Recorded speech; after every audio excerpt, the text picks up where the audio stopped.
नॉय बन नेल दाड़ी कना तो शिक्षित बेरोजगार हॉस्टल उन्हें की बंद कना एक महीने लहारे को खुलेव लेदा से ओना खन हो आरो लाहा खय को खुलेव लेदा हल्का फुल्का तो एकदम पूरा बंद होइना आनंदे अंत लाहा से बन चला कना बन नेल दा डी पूरा ना ठेला खुलेव का बिटन दिकु कन गया दारे कोड़ा के कटी कोड़ा के ज्यादा दारे तहना आय बाबा तो बाय तहना अने कटी कोड़ा ज्यादा उम्र बनते यार उना जस्ती उंडे चला कन तकिना इदा चला कना उनकिन नाकिन बड़ाया हाँ तीन मच नॉय इसिन दा नेल पे तीन मच नेल तेगी नेलोक कना मच गे हाँ ने इसिन बासांग जतो को उनी दो अड्डी मच बड़ाय कना आर हर दो कटी को बाबू इसिन ते माने बाबू इसिन दड़िया कना उना चेहरा मी बार हर गे मज बन बड़िया कना मनखान जतो हर दो बांग नॉय ने वीडियो बन नेल के तो आपे के कमेंट करते ले पे जे उनी उमर तिना हुयुते हाँ आर उना कटी उमर रे आर ओका ओका दो उनी गड़वाय कना आय बाबा गे हुयुआ शायद उनी हो बाय थेना आय मतoj तिगी उनाय ये मतलब पे छकावा एम हो एमा को आर अड्डी जस्ती को भीड़ दा आर चिन में हिं जम लगाव का गया ठीक ठाक गे ना और हर दो ने का अड्डी जल्दी हार बन मनावदा तो निया गिन मेना मैसेज एमा जे उना जल्दी हार बाबुन मनामा हाँ जहाँ तीन दुख कष्ट तहन तबुन एनहो अब हार बाबुन मनामा चेदा से ओनोडे दिसे केदा ओनोडे मी सायरी मिटिन दिसे केदा निरे हाँ बना जुड़े गड केदाई लाहार दो कोय को ऑल का थेन जे बांचो जहाँ तीन की दुख कष्ट मेना तबुन एनहो हार बाबुन मनावा अबु के मिद दिन स्टार बुन बनाआ हाँ मतलब जहाँ तीन दुख कष्ट मेना तीन एनहो इन दो हार बन मनावा इनहो मिद दिन स्टार इन बनाआ मतलब बुझे कन गया पे इन नौका ताड़ाम दी दे इन तो दुख कष्ट ही नहीं है फिर भी हार बन मनावदा टाइम बन नामदा ताड़ाम ताड़ाम इदीते फिर भी ब्लॉग इन बनावदा तो नौका गे आरो जहाँ करे उनका बुन जाना बुन खुलेव खान दुकान होक यूट्यूब होक जाना गे हार आलो ना व्यू हिजु बांग हिजु वीडियो कंटेंट डालामे हाँ भले ही मज इन तो बे एडिट करना मिटन मोबाइल ना एनी पार्ट करना माइक होना उना मजते बांग आजमोक करना इन आवाज बाय रिकॉर्ड करना फिर भी इन बन आस्कितो करना फिर भी इन बनावे कन गया चेदा से इन हारिन मनाव लेखा नेंडे गे इन आरो ओड़ा सिदाय हड़ लेका गे खेती हुयुग तिया पर इन अपना खेती लाइफ को कुछ अलग डिपेंड इन मने का और सपना में अड़ी लटुन नेल का पैसा में पॉकेट में मिट्टी काम कर थोड़े पूरा पैसा कमाओ हुआ पूरा हुआ और जस्ती बन पढ़ा में जस्ती बन पढ़ा लेखा जस्ती नॉलेज बन नामा और बाखान सीधा हल्का कमी हुई तबना तो नाते जो के दुख कष्ट तहन गया इन मेना गया से आपे मेना गया पर सानाम दुख कष्ट दिया करते चलो सानाम दुख कष्ट दिया करते देला दुमका यूनिवर्सिटी बन सेटेरोगा हाँ से दुमका माने दो बांग जहाँ यूनिवर्सिटी धाबी तो कम से कम डिग्री हता पे बीए ग्रेजुएशन तो नित आम बात हुई ना ग्रेजुएशन डिग्री जो को डिग्री और उना कोई वैल्यू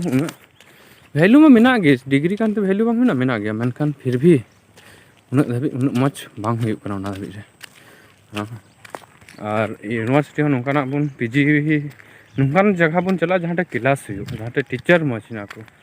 दुमका रे ठीक ठाक गे मेना को तो दुमका रे खन दो आरो बेटर जगह में एटा जगह को गे मेना आदो मनखान हड़ हपन उना पैसा बनुआ तो कम पैसा हिसाब से दुमका गे ठीक है तो दुमका खन दो रांची थे मच रांची रे पैसा इन बांग खुलक कान थेना नेंडे एन कपे नेलाइन कना ताड़ाम ते ओंडे चीज ते चलाव को बन सेन दड़िया नाते तो डिफरेंट करना आम भले है नहीं जगह बड़ी गया और हड़ को मेना दुमका ये मनखान आम रे डिपेंड आम मज गया तो जगह मज गया आमा मन बड़ी गया तो आम लगे तो गोटा के बड़ी गया